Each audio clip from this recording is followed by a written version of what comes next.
1. The Club. I dressed a bit more speedily than normal on that snowy, windy, bitter night, I admit. It was December 23rd, 1977, and I suspect that there were other members of the club who did the same. Taxis are notoriously hard to come by in New York on stormy nights, so I called for a radio cab. I did this at 5:30 for an 8 o'clock pickup. My wife raised an eyebrow but said nothing. I was under the canopy of the apartment building on East 58th Street, where Ellen and I had lived since 1946, by 7:45, and when the taxi was 5 minutes late, I found myself pacing up and down impatiently. The taxi arrived at 8:10, and I got in, too glad to be out of the wind to be as angry with the driver as he probably deserved. That wind, part of a cold front that had swept down from Canada the day before, meant business. It whistled and whined around the cab's window, occasionally drowning out the salsa on the driver's radio and rocking the big checker on its springs. Many of the stores were open, but the sidewalks were nearly bare of last-minute shoppers. Those that were abroad looked uncomfortable or actually pained. It had been flurrying on and off all day, and now the snow began again, coming first in thin membranes, then twisting into cyclone shapes ahead of us in the street. Coming home that night, I would think of the combination of snow, a taxi, and New York City with considerably greater unease. But I did not, of course, know that then. At the corner of 2nd and 40th, a large tinsel Christmas bell went floating through the intersection like a spirit. "Bad night," the cabbie said. "They'll have an extra 2 dozen in the morgue tomorrow, wino popsicles, plus a few bag lady popsicles." I suppose. The cabbie ruminated. "Well, good riddance," he said finally. "Less welfare, right?" "Your Christmas spirit," I said, "is stunning in its width and depth." The cabbie ruminated. "You one of those bleeding heart liberals?" he asked finally.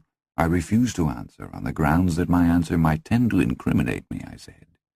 The cabbie gave a "why do I always get the Weisenheimers" snort, but he shut up. He let me out at 2nd and 35th, and I walked halfway down the block to the club, bent over against the whistling wind, holding my hat on my head with one gloved hand. In almost no time at all, the life force seemed to have been driven deep into my body, a flickering blue flame about the size of the pilot light in a gas oven. At 73, a man feels the cold quicker and deeper. That man should be home, in front of a fireplace, or at least in front of an electric heater. At 73, hot blood isn't even really a memory. It's more of an academic report. The latest flurry was letting up, but snow as dry as sand still beat into my face. I was glad to see that the steps leading up to the door of 249B had been sanded. That was Stevens' work, of course. Stevens knew the base alchemy of old age well enough. Not lead into gold, but bones into glass. When I think about such things, I believe that God probably thinks a great deal like Groucho Marx. Then Stevens was there holding the door open, and a moment later I was inside. Down the mahogany-paneled hallway, through double doors standing 3/4 of the way open on their recessed tracks, into the library, come reading room, come bar. It was a dark room, in which occasional pools of light gleamed, reading lamps. A richer, more textured light glowed across the oak parquet floor, and I could hear the steady snap of birch logs in the huge fireplace. The heat radiated all the way across the room. Surely there is no welcome for a man or a woman that can equal a fire on the hearth. A paper rustled, dry, slightly impatient. That would be Johansson with his Wall Street Journal. After 10 years, it was possible to recognize his presence simply by the way he read his stocks. Amusing, and in a quiet way, amazing. Stevens helped me off with my overcoat, murmuring that it was a dirty night. WCBS was now forecasting heavy snow before morning. I agreed that it was indeed a dirty night, and looked back into that big high-ceilinged room again. A dirty night, a roaring fire, and a ghost story. Did I say that at 73 hot blood is a thing of the past? perhaps so. But I felt something warm in my chest at the thought, something that hadn't been caused by the fire or Stephen's reliable, dignified welcome. I think it was because it was McCarran's turn to tell the tale. I had been coming to the brownstone which stands at 249B East 35th Street for 10 years, coming at intervals that were almost, but not quite, regular. In my own mind I think of it as a gentleman's club, that amusing pre-Gloria Steinem antiquity. But even now I am not sure that's what it really is, or how it came to be in the first place. On the night Emlyn McCarran told his story, the story of the breathing method, there were perhaps 13 club members in all, although only 6 of us had come out on that howling bitter night. I can remember years when there might have been as few as 8 full-time members, and others when there were at least 20, and perhaps more. I suppose Stevens might know how it all came to be. One thing I am sure of is that Stevens has been there from the first, no matter how long that may be, and I believe Stevens to be older than he looks, much, much older. He has a faint Brooklyn accent, but in spite of that he is as brutally correct and as cuttingly punctilious as a third-generation English butler. His reserve is part of his often maddening charm, and Stevens's small smile is a locked and latched door. I have never seen any club records, if he keeps them. I have never gotten a receipt of dues. There are no dues. I have never been called by the club secretary. There is no secretary. And at 249B East 35th there are no phones. There is no box of white marbles and black balls. And the club, if it is a club, has never had a name. I first came to the club, as I must continue to call it, as a guest of George Waterhouse. Waterhouse headed the law firm for which I had worked since 1951. My progress upward in the firm, one of New York's 3 biggest, had been steady but extremely slow. I was a slogger, a mule for work, something of a center-puncher, but I had no real flair or genius. I had seen men who had begun at the same time I had, promoted in giant steps, while I only continued to pace, and I saw it with no real surprise. Waterhouse and I had exchanged pleasantries, attended the obligatory dinner put on by the firm each October, and had little more congress until one fall in the 1960s when he dropped by my office one day in early November. This in itself was unusual enough, and it had me thinking black thoughts, dismissal, that were counterbalanced by giddy ones. An unexpected promotion? It was a puzzling visit. Waterhouse leaned in the doorway, his Phi Beta Kappa key gleaming mellowly on his vest, and talked in amiable generalities. None of what he said seemed to have any real substance or importance. I kept expecting him to finish the pleasantries and get down to cases. Now about this case he briefed, for we've been asked to research the mayor's appointment of Salkowitz, too, but it seemed there were no cases. He glanced at his watch, said he had enjoyed our talk and that he had to be going. I was still blinking, bewildered, when he turned back and said casually, "There's a place where I go most Thursday nights, a sort of club. Old duffers mostly, but some of them are good company. They keep a really excellent cellar, if you've a palate. Every now and then someone tells a good story as well. Why not come down some night, David, as my guest?" I stammered some reply. Even now I'm not sure what it was. I was bewildered by the offer. It had a spur-of-the-moment sound, but there was nothing spur-of-the-moment about his eyes. Blue Anglo-Saxon ice under the bushy white whorls of his eyebrows, and if I don't remember exactly how I replied, it was because I felt suddenly sure that this offer, vague and puzzling as it was, had been exactly the specific I had kept expecting him to get down to. Ellen's reaction that evening was one of amused exasperation. I had been with Waterhouse, Carden, Lawton, Fraser, and Effingham for something like 15 years, and it was clear enough that I could not expect to rise much above the mid-level position I now held. It was her idea that this was the firm's cost-efficient substitute for a gold watch. "Old men telling war stories and playing poker," she said. "A night of that, and you're supposed to be happy in the reading library until they pension you off, I suppose. Oh, I put 2 becks on ice for you," and she kissed me warmly. I suppose she had seen something on my face. God knows she's good at reading me after all the years we've spent together. Nothing happened over a course of weeks. When my mind turned to Waterhouse's odd offer, it was certainly odd, coming from a man with whom I met less than a dozen times a year and whom I only saw socially at perhaps 3 parties a year, including the company party in October, I suppose that I had been mistaken about the expression in his eyes, that he really had made the offer casually and had forgotten it, or regretted it. Ouch. And then he approached me one late afternoon, a man of nearly 70, who was still broad-shouldered and athletic-looking. I was shrugging on my topcoat with my briefcase between my feet. He said, "If you'd still like to have a drink at the club, why not come tonight?" Well, Good. He slapped a slip of paper into my hand. "Here's the address." He was waiting for me at the foot of the steps that evening, and Stevens held the door for us. The wine was as excellent as Waterhouse had promised. He made no attempt whatsoever to introduce me around. I took that for snobbery, but later recanted the idea. But 2 or 3 of them introduced themselves to me. One of those who did so was Emlyn McCarran, even then in his late 60s. He held out his hand, and I clasped it briefly. His skin was dry, leathery, tough, almost turtle-like. He asked me if I played bridge. I said I did not. "God-damned good thing," he said. "That god-damned game has done more in this century to kill intelligent after-dinner conversation than anything else I can think of."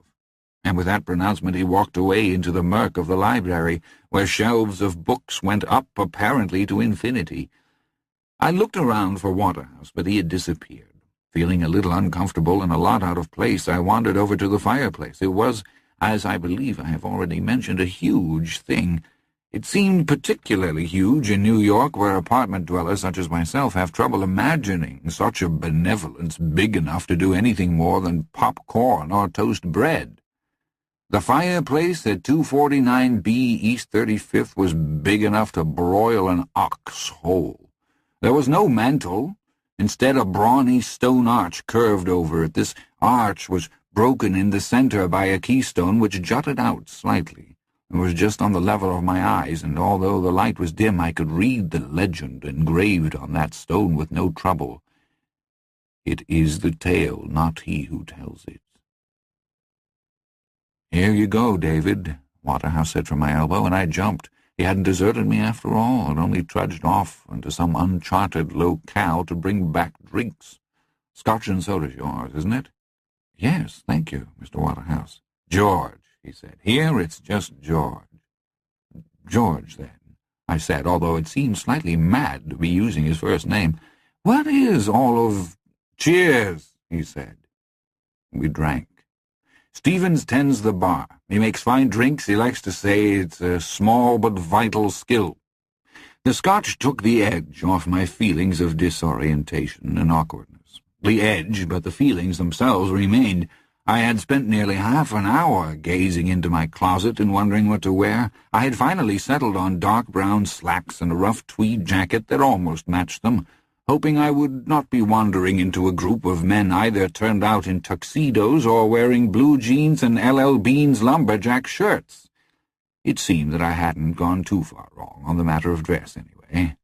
A new place and a new situation make one crucially aware of every social act, no matter how small, and at that moment, drink in hand and the obligatory small toast made, I wanted very much to be sure that I hadn't overlooked any of the amenities.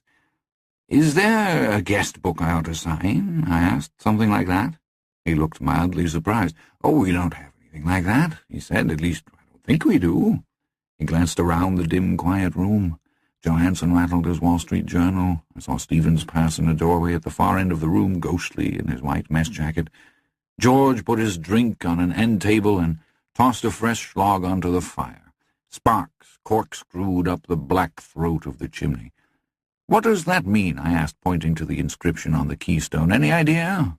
Waterhouse read it carefully, as if for the first time. "It is the tale, not he who tells it." "I suppose I have an idea," he said. "You may, too, if you should come back." "Yes, I should say you may have an idea or two. In time. Enjoy yourself, David." He walked away.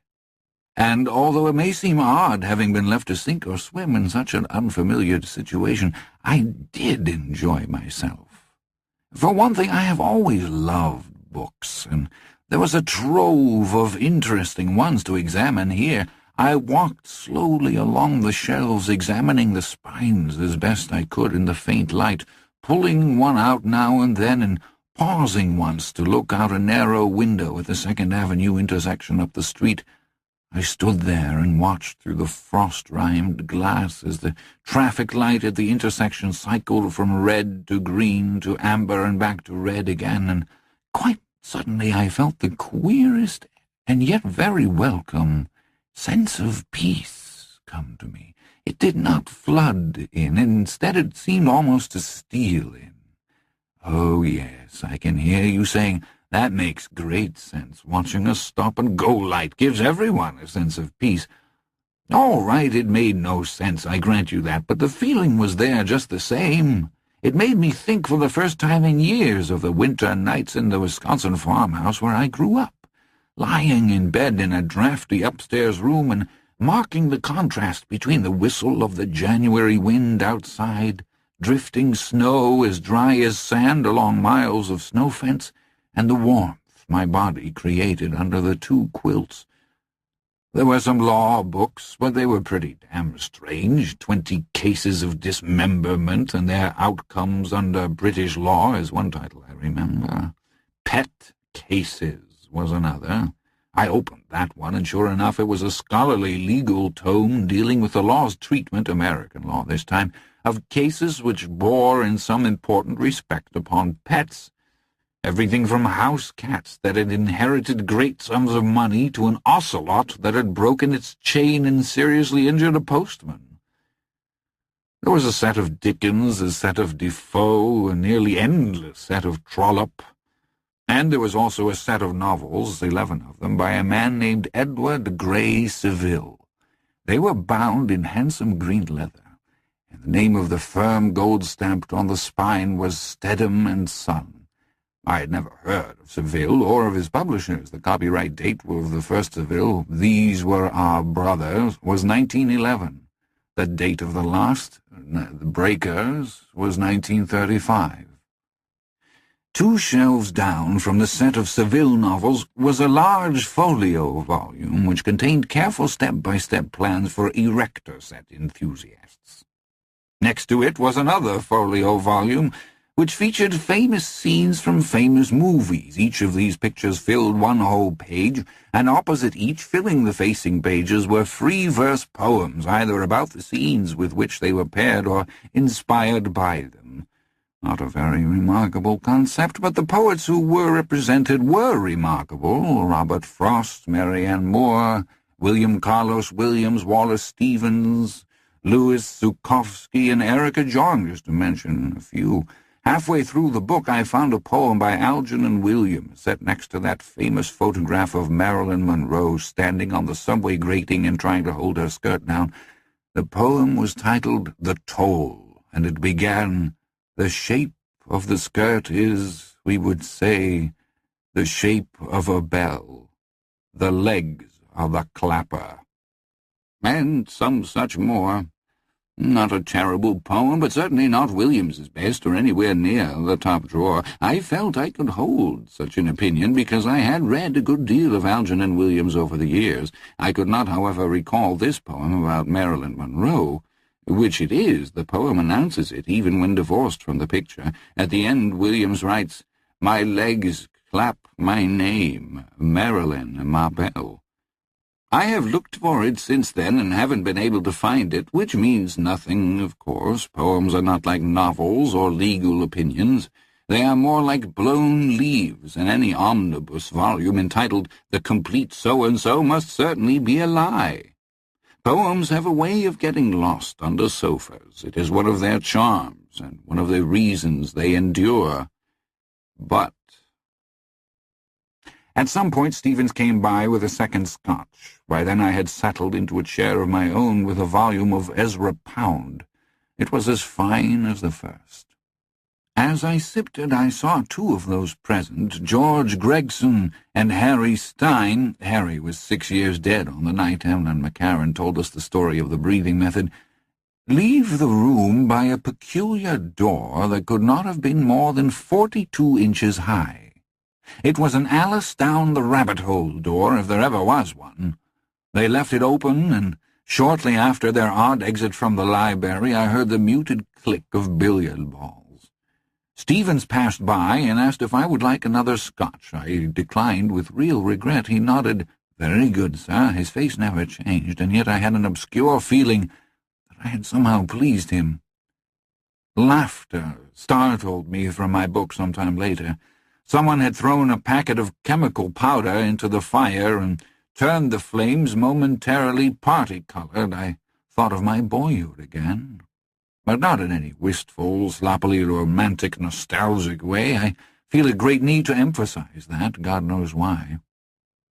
I thought of times when I had done just such a thing as a kid, but the memory was a strong one, pleasant, untinged with regret. I saw that most of the others had drawn chairs up around the hearth in a semicircle. Stevens had produced a heaping, smoking platter of marvelous hot sausages. Harry Stein returned through the down-the-rabbit-hole door, introducing himself hurriedly but pleasantly to me. Gregson remained in the billiard-room, practicing shots by the sound. After a moment's hesitation, I joined the others. A story was told, not a pleasant one.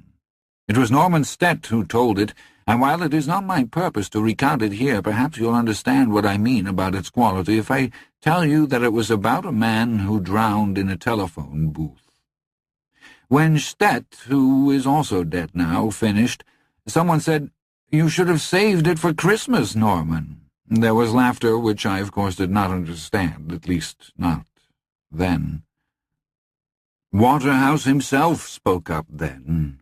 And such a Waterhouse I never would have dreamed of in 1,000 years of dreaming. A graduate of Yale, Phi Beta Kappa, silver-haired, three-piece suited, head of a law firm so large it was more enterprise than company, this Waterhouse told a story that had to do with a teacher who had gotten stuck in a privy. The privy stood behind the one-room schoolhouse in which she had taught, and the day she got her caboose jammed into one of the privy's two holes also happened to be the day the privy was scheduled to be taken away as Anniston County's contribution to the Life as It Was in New England exhibition being held at the Prudential Center in Boston. The teacher hadn't made a sound during all the time it took to load the privy onto the back of a flatbed truck and to spike it down. She was struck dumb with embarrassment and horror, Waterhouse said. And when the privy door blew off into the passing lane on Route 128 in Somerville during rush hour— But draw a curtain over that, and over any other stories which might have followed it. They are not my stories tonight. At some point, Stevens produced a bottle of brandy that was more than just good, it was damned near exquisite.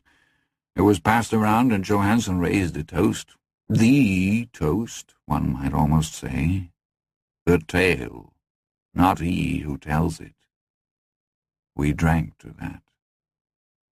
Not long after, men began slipping away. It wasn't late, not yet midnight anyway, but I've noticed that when your 50s give way to your 60s, late begins coming earlier and earlier. I saw Waterhouse slipping his arms into the overcoat Stevens was holding open for him, and decided that must be my cue. I thought it strange that Waterhouse would slip away without so much as a word to me, which certainly seemed to be what he was doing. If I had come back from shelving the pound book 40 seconds later, he would have been gone, but no stranger than most of the other things that had gone on that evening.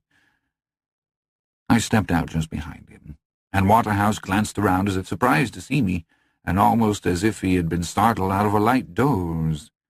"Share a taxi?" he asked, as though we had just met by chance on this deserted, windy street. "Thank you," I said. I meant thanks for a great deal more than his offer to share a cab, and I believe that was unmistakable in my tone, but he nodded as if that were all I had meant. A taxi with its for-hire light lit was cruising slowly down the street. Fellows like George Waterhouse seemed to luck onto cabs even on those miserably cold or snowy New York nights when you would swear there isn't a cab to be had on the entire island of Manhattan, and he flagged it. Inside, safely warm, the taximeter charting our journey in measured clicks, I told him how much I had enjoyed his story. I couldn't remember laughing so hard or so spontaneously since I was 18, I told him, which was not flattery, but only the simple truth. Oh, how kind of you to say. His voice was chillingly polite. I subsided, feeling a dull flush on my cheeks. One does not always need to hear a slam to know that the door has been closed. When the taxi drew up to the curb in front of my building, I thanked him again, and this time he showed a trifle more warmth. "It was good of you to come on such short notice," he said. "Come again if you like. Don't wait for an invitation. We don't stand much on ceremony at 249B. Thursdays are best for stories, but the club is there every night." Am I then to assume membership? The question was on my lips. I meant to ask it. It seemed necessary to ask it. I was only mulling it over, listening to it in my head in my tiresome lawyer's way, to hear if I'd got the phrasing right. Perhaps that was a little too blunt. When Waterhouse told the cabby to drive on. The next moment the taxi was rolling on toward Park. I stood there on the sidewalk for a moment, the hem of my topcoat whipping around my shins, thinking, he knew I was going to ask that question. He knew it, and he purposely had the driver go on before I could. Then I told myself that was utterly absurd, paranoid even, and it was. But it was also true. I could scoff all I liked. None of the scoffing changed that essential certainty. I walked slowly to the door of my building and went inside. Ellen was 60% asleep when I sat down on the bed to take off my shoes. She rolled over and made a fuzzy, interrogative sound deep in her throat. I told her to go back to sleep. She made the muzzy sound again. This time it approximated English. "How was it?" For a moment I hesitated, my shirt half unbuttoned, and I thought with one moment's utter clarity, if I tell her, I will never see the other side of that door again. "It was all right," I said. "Old men telling war stories." "I told you so.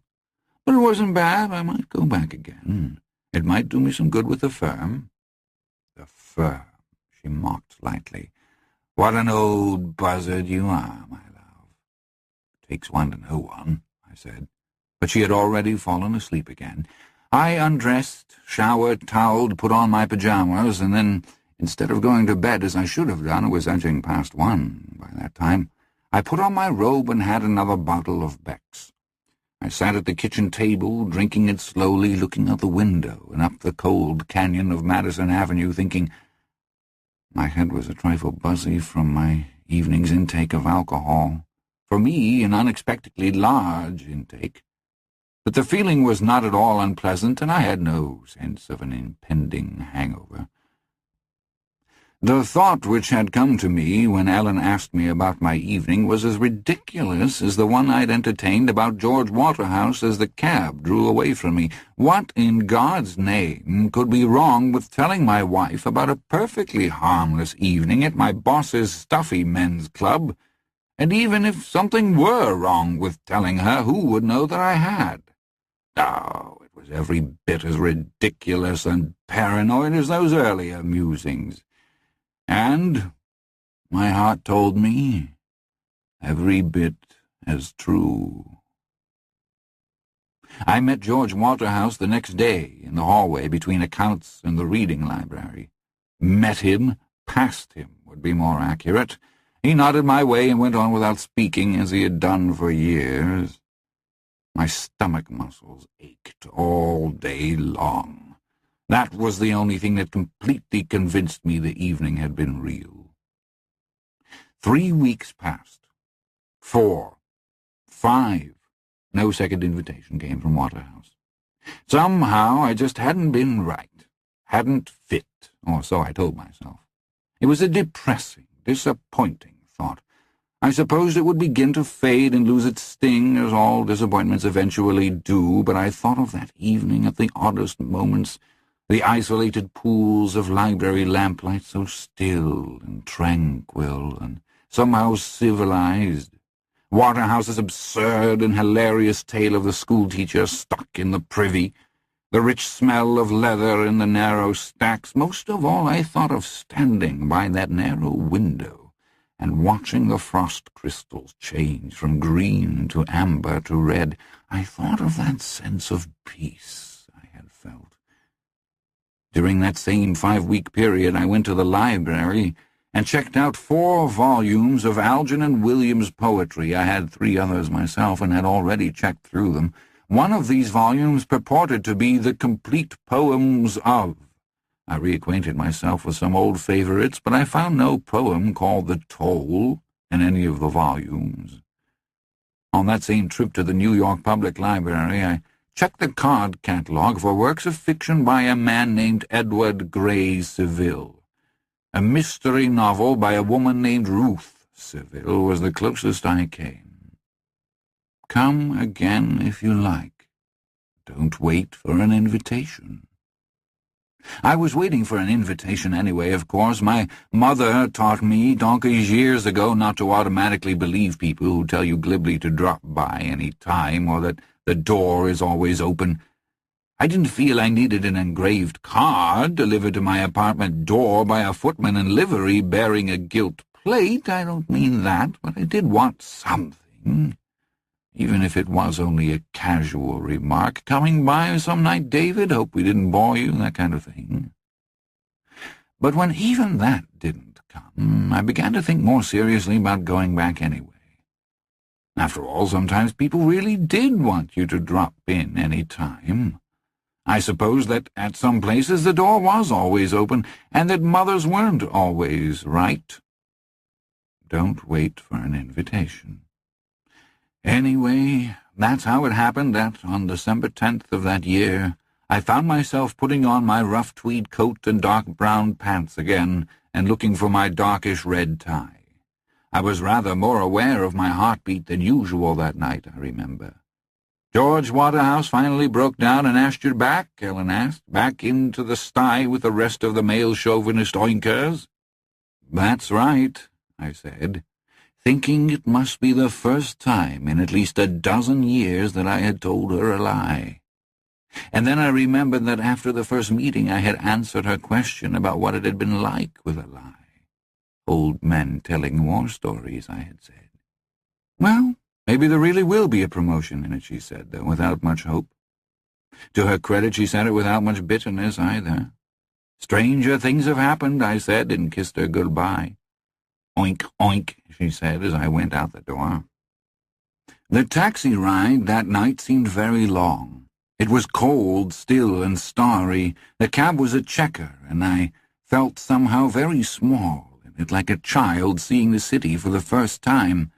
It was excitement I was feeling as the cab pulled up in front of the brownstone, something as simple and yet complete as that. But such simple excitement seems to be one of life's qualities that slip away almost unnoticed, and its rediscovery as one grows older is always something of a surprise, like finding a black hair or two in one's comb years after one has last found such a thing. I paid the driver, got out, and walked toward the 4 steps leading to the door.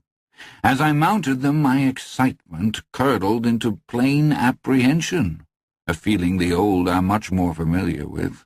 What exactly was I doing here? The door was of thick-panelled oak, and to my eye it looked as stout as the door of a castle keep. There was no doorbell that I could see, no knocker, no closed-circuit TV camera mounted unobtrusively in the shadow of a deep eave, and, of course, no Waterhouse waiting to take me in. I stopped at the foot of the steps and looked around. East 35th Street suddenly seemed darker, colder, more threatening. The brownstones all looked somehow secret, as if hiding mysteries best not investigated. Their windows looked like eyes. Somewhere behind one of those windows there may be a man or woman contemplating murder, I thought, A shudder worked up my spine, contemplating it or doing it. Then suddenly the door was open and Stevens was there. I felt an intense surge of relief. I am not an overly imaginative man, I think, at least not under ordinary circumstances, but this last thought had had all the eerie clarity of prophecy. I might have babbled aloud if I hadn't glanced at Stephen's eyes first. His eyes did not know me. His eyes did not know me at all. Then there was another instance of that eerie, prophetic clarity. I saw the rest of my evening, in perfect detail. 3 hours in a quiet bar, 3 scotches, perhaps 4, to dull the embarrassment of having been fool enough to go where I wasn't wanted. The humiliation my mother's advice had been intended to avoid, that which comes with knowing one has overstepped. I saw myself going home a little tipsy, but not in a good way. I saw myself merely sitting through the cab ride rather than experiencing it through that childlike lens of excitement and anticipation. I heard myself saying to Ellen, "It wears thin after a while." Waterhouse told the same story about winning a consignment of T-bone steaks for the 3rd Battalion in a poker game, and they play hearts for $1 a point. Can you believe it? Go back? I suppose I might, but I doubt it. And that would be the end of it, except, I suppose, for my own humiliation. I saw all of this in the nothing of Stevens's eyes. Then the eyes warmed. He smiled slightly and said, "Mr. Adley, come in, I'll take your coat." I mounted the steps, and Stevens closed the door firmly behind me. How different a door can feel when you are on the warm side of it. He took my coat and was gone with it. I stood in the hall for a moment looking at my own reflection in the pier glass, a man of 63 whose face was rapidly becoming too gaunt to look middle-aged, and yet the reflection pleased me. I slipped into the library. Johansen was there reading his Wall Street Journal. In another island of light, Emlyn McCarran sat over a chessboard opposite Peter Andrews. McCarran was and is a cadaverous man, possessed of a narrow, blade-like nose. Andrews was huge, slope-shouldered, and choleric. A vast, ginger-colored beard sprayed over his vest. Face to face over the inlaid board with its carved pieces of ivory and ebony, they looked like Indian totems, eagle and bear. Waterhouse was there, frowning over that day's Times. He glanced up, nodded at me without surprise, and disappeared into the paper again. Stevens brought me a Scotch, unasked. I took it into the stacks and found that puzzling, enticing set of green volumes again. I began reading the works of Edward Grey Seville that night. I started at the beginning with "These Were Our Brothers." Since then I have read them all, and believe them to be 11 of the finest novels of our century. Near the end of the evening there was a story, just one, and Stevens brought brandy around. When the tale was told, people began to rise, preparing to leave. Stevens spoke from the double doorway which communicated with the hallway. His voice was low and pleasant, but carrying. "Who will bring us a tale for Christmas, then?" People stopped what they were doing and glanced around. There was some low, good-natured talk and a burst of laughter. Stevens, smiling but serious, clapped his hands together twice, like a grammar school teacher calling an unruly class to order. "Come, gentlemen, who will bring the tale?" Peter Andrews, he of the sloped shoulders and gingery beard, cleared his throat. "I have something I've been thinking about. I don't know if it's quite right. That is, if it's—" "That will be fine," Stevens interrupted, and there was more laughter. Andrews had his back slapped good-naturedly. Cold draughts swirled up the hallway as men slipped out. Then Stevens was there as if by benign magic, holding my coat for me. "Good evening, Mr. Adley. Always a pleasure." "Do you really meet on Christmas night?" I asked, buttoning my coat. I was a little disappointed that I was going to miss Andrews's story. but we had made firm plans to drive to Schenectady and keep the holiday with Ellen's sister. Stevens managed to look both shocked and amused at the same time. "In no case," he said. "Christmas is a night a man should spend with his family. That night, if no other. Don't you agree, sir?" "I certainly do." "We always meet on the Thursday before Christmas. In fact, that is the one night of the year when we almost always have a large turnout." He hadn't used the word members, I noticed, just happenstance or neat avoidance. "Many tales have been spun out in the main room, Mr. Adley, tales of every sort, from the comic to the tragic, to the ironic, to the sentimental, but on the Thursday before Christmas it's always a tale of the uncanny.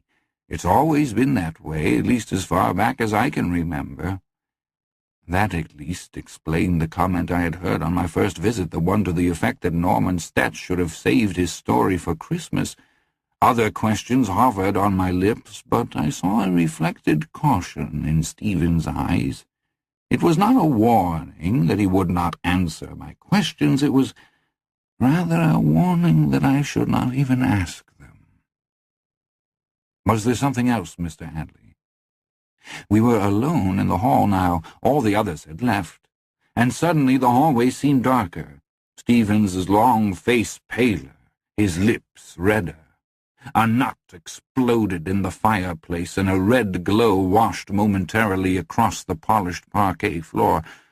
I thought I heard from somewhere in those as-yet unexplored rooms beyond a kind of slithery bump. I did not like the sound. Not at all. "No," I said in a voice that was not quite steady. "I think not." "Good night, then," Stevens said, and I crossed the threshold. I heard the heavy door close behind me. I heard the lock turn, and then I was walking toward the lights of Third Avenue, not looking back over my shoulder, somehow afraid to look back, as if I might see some frightful fiend matching me stride for stride, or glimpse some secret better kept than known. I reached the corner, saw an empty cab, and flagged it.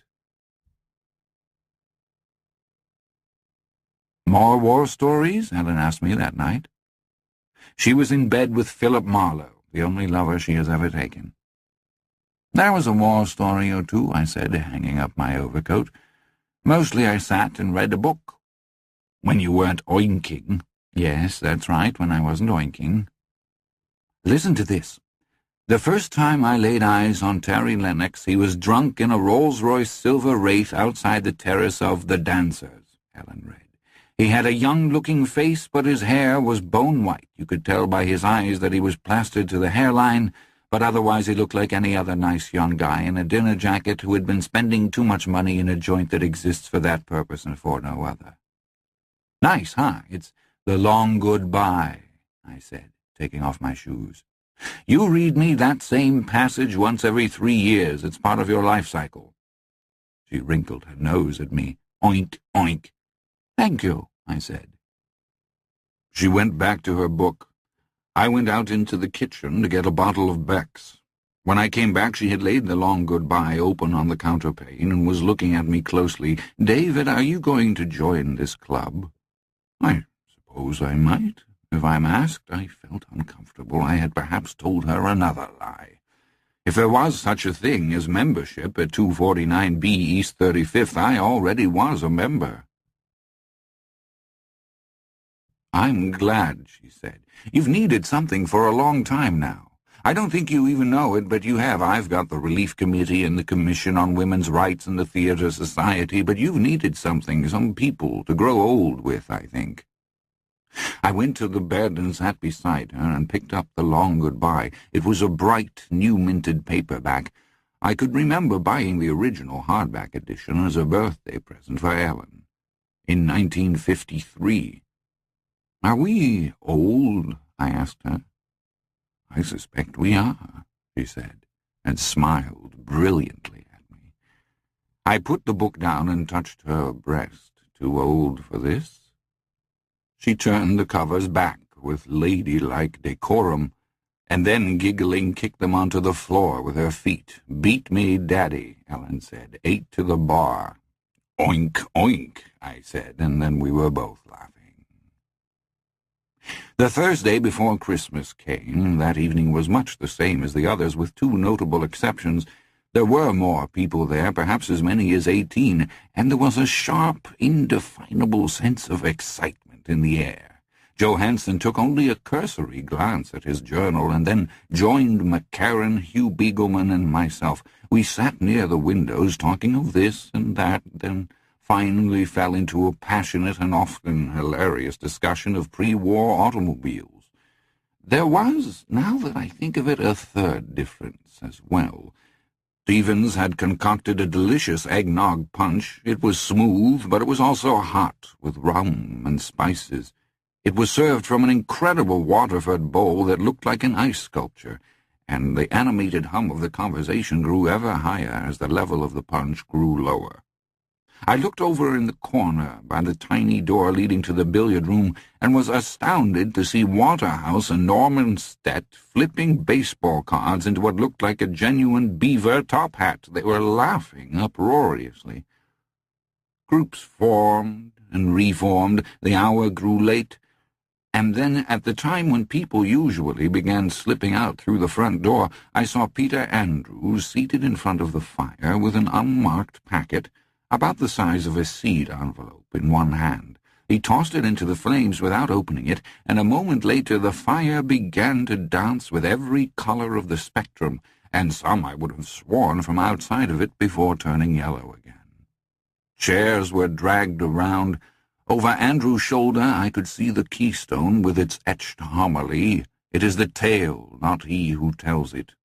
Stevens passed unobtrusively among us, taking punch glasses and replacing them with snifters of brandy. There were murmurs of "Merry Christmas" and "Top of the season, Stevens," and for the first time I saw money change hands.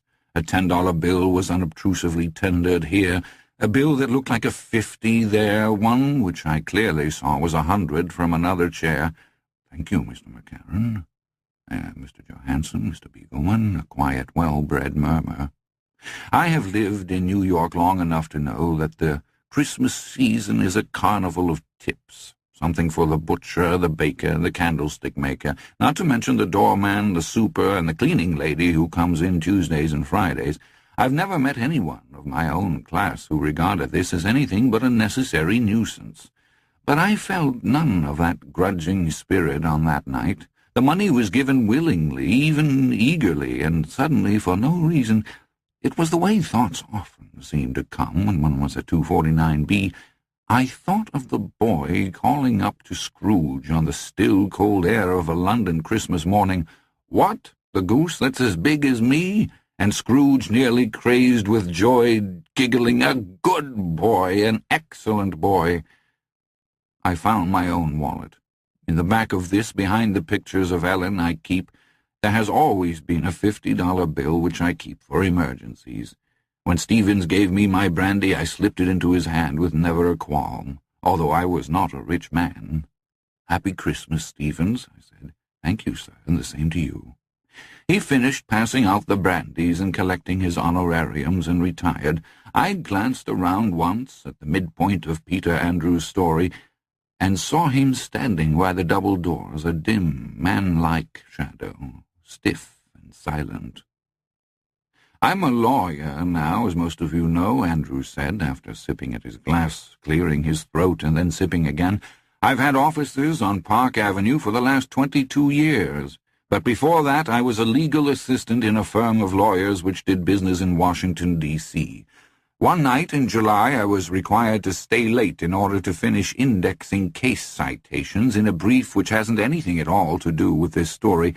But then a man came in, a man who was at that time one of the most widely known senators on the Hill, a man who later almost became president. His shirt was matted with blood, and his eyes were bulging from their sockets. "I've got to talk to Joe," he said. Joe, you understand, was Joseph Woods, the head of my firm, one of the most influential private sector lawyers in Washington, and this senator's close personal friend. "He went home hours ago," I said. I was terribly frightened, I can tell you. He looked like a man who had just walked away from a dreadful car accident, or perhaps from a knife fight. And somehow seeing his face, which I had seen in newspaper photos and on Meet the Press, seeing it streaked with gore, one cheek twitching spasmodically below one wild eye, all of that made my fright worse. "I can call him if you—" I was already fumbling with the phone, mad with eagerness to turn this unexpected responsibility over to someone else. Looking behind him, I could see the caked and bloody footprints he had left on the carpet. "I've got to talk to Joe right now," he reiterated, as if he hadn't heard me. "There's something in the trunk of my car, something I found out at the Virginia place. I've shot it and stabbed it, and I can't kill it. It's not human, and I can't kill it." He began to giggle, and then to laugh, and finally to scream, and he was still screaming when I finally got Mr. Woods on the phone and told him to come, for God's sake, to come as fast as he could. It is not my purpose to tell Peter Andrews' story either. As a matter of fact, I'm not sure I would dare to tell it. Suffice it to say that it was a tale so gruesome that I dreamed of it for weeks afterward, and Ellen once looked at me over the breakfast table and asked me why I had suddenly cried out, his head is still speaking in the earth," in the middle of the night.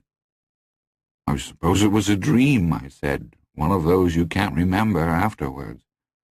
But my eyes dropped immediately to my coffee cup, and I think that Ellen knew the lie that time. One day in August of the following year, I was buzzed as I worked in the reading library. It was George Waterhouse. He asked me if I could step up to his office. When I got there, I saw that Robert Carden was also there, and Henry Effingham. For one moment I was positive I was about to be accused of some really dreadful act of stupidity or ineptitude. Then Carden stepped around to me and said, "George believes that time has come to make you a junior partner, David. The rest of us agree." "It's going to be a little bit like being the world's oldest J.C., Effingham said with a grin. "But it's the channel you have to go through, David. With any luck, we can make you a full partner by Christmas." There were no bad dreams that night. Ellen and I went out to dinner, drank too much, went on to a jazz place where we hadn't been in nearly 6 years, and listened to that amazing blue-eyed black man Dexter Gordon blow his horn until almost 2 in the morning. We woke up the next morning with fluttery stomachs and achy heads, both of us still unable to completely believe what had happened. One of them was that my salary had just climbed by $8,000 a year, long after our expectations of such a staggering income jump had fallen by the wayside. The firm sent me to Copenhagen for 6 weeks that fall, and I returned to discover that John Hanrahan, one of the regular attendees at 249B, had died of cancer. A collection was taken up for his wife, who had been left in unpleasant circumstances. I was pressed into service to total the amount, which was given entirely in cash, and converted to a cashier's check. It came to more than $10,000. I turned the check over to Stevens, and I suppose he mailed it. It just so happened that Arlene Hanrahan was a member of Ellen's Theatre Society, and Ellen told me sometime later that Arlene had received an anonymous check for $10,400. Written on the check stub was the brief and unilluminating message, "Friends of your late husband, John."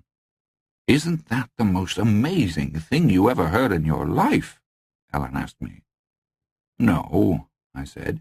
"But it's right up there in the top 10. Are there any more strawberries, Ellen?" The years went by. I discovered a warren of rooms upstairs at 249B.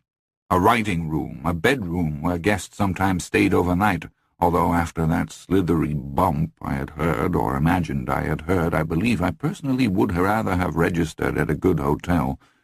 A small but well-equipped gymnasium and a sauna bath. There was also a long, narrow room which ran the length of the building and contained 2 bowling alleys.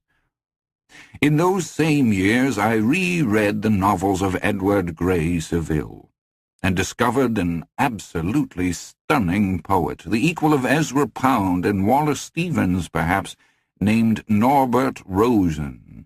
According to the back flap on one of the 3 volumes of his work in the stacks, he had been born in 1924 and killed at Anzio. All 3 volumes of his work had been published by Stedham and Son, New York and Boston. I remember going back to the New York Public Library on a bright spring afternoon during one of those years, of which year I am no longer sure, and requesting 20 years' worth of Literary Marketplace. The LMP is an annual publication the size of a large city's yellow pages, and the reference room librarian was quite put out with me, I'm afraid, but I persisted and went through each volume carefully, and although LMP is supposed to list every publisher, great and small, in the United States in addition to agents, editors, and book club staffs, I found no listing for Stedham and Son. A year later, or perhaps it was 2 years later, I fell into conversation with an antiquarian book dealer and asked him about the imprint. He said he had never heard of it. I thought of asking Stevens, saw that warning light in his eyes, and dropped the question unasked. And over those years there were stories, tales, to use Stevens' word, funny tales, tales of love found and love lost, tales of unease, yes, and even a few war stories, although none of the sort Ellen had likely been thinking of when she made the suggestion. I remember Gerard Tosman's story the most clearly, the tale of an American base of operations which took a direct hit from German artillery 4 months before the end of World War I, killing everyone present except for Tosman himself. Lathrop Carruthers, the American general who everyone had by then decided must be utterly insane, he had been responsible for better than 18,000 casualties by then, lives and limbs spent as casually as you or I might spend a quarter in a jukebox, was standing at a map of the front lines when the shell struck. He had been explaining yet another mad flanking operation at the moment, an operation which would have succeeded only on the level of all the others Carruthers had hatched. It would be wonderfully successful at making new widows. And when the dust cleared, Gerard Tosman, dazed and deaf, bleeding from his nose, his ears, and the corners of both eyes, his testicles already swelling from the force of the concussion, had come upon Carruthers' body while looking for a way out of the abattoir that had been the staff HQ only minutes before. He looked at the general's body and then began to scream and laugh. The sounds went unheard by his own shell-shocked ears, but they served to notify the medicos that someone was still alive in that strew of matchwood. Carruthers had not been mutilated by the blast, at least Tosman said. It hadn't been what the soldiers of that long-ago war had come to think of as mutilation. Men whose arms had been blown off, men with no feet, no eyes, men whose lungs had been shriveled by gas. No, he said, it was nothing like that. The man's mother would have known him at once. But the map before which Carruthers had been standing with his butcher's pointer when the shell struck, it had somehow been driven into his face. Tosman had found himself staring into a hideous tattooed death mask. Here was the stony shore of Brittany on the bony ridge of Lathrop Carruthers' brow. Here was the Rhine flowing like a blue scar down his left cheek. Here were some of the finest wine-growing provinces in the world, bumped and ridged over his chin. Here was the Saar drawn around his throat like a hangman's noose, and printed across one bulging eyeball was the word Versailles. That was our Christmas story in the year 1970-something. I remember many others, but they do not belong here.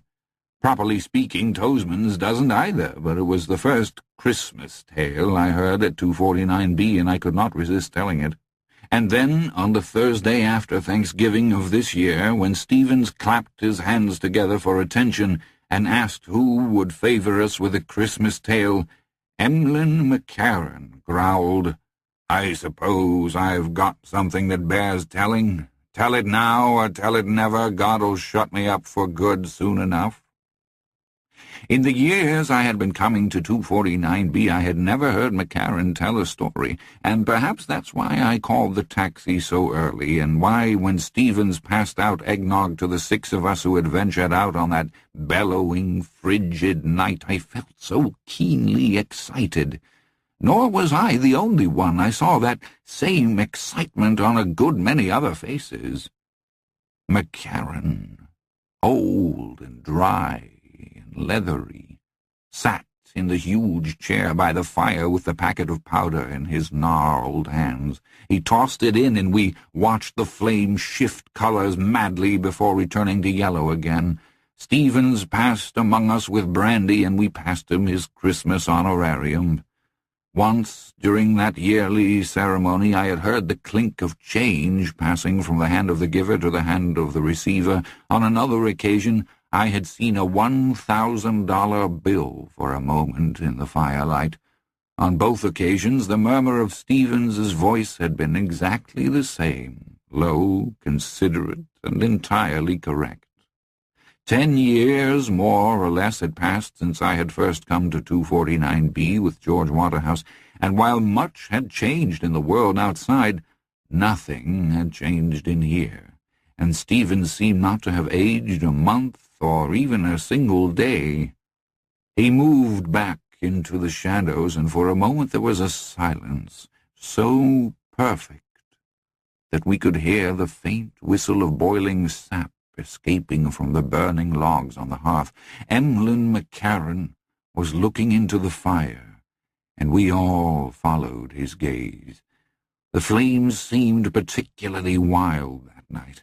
I felt almost hypnotized by the sight of the fire, as I suppose the cavemen who birthed us were once hypnotized by it, as the wind walked and talked outside their cold northern caves. At last, still looking into the fire, bent slightly forward so that his forearms rested on his thighs and his clasped hands hung in a knot between his knees, McCarran began to speak.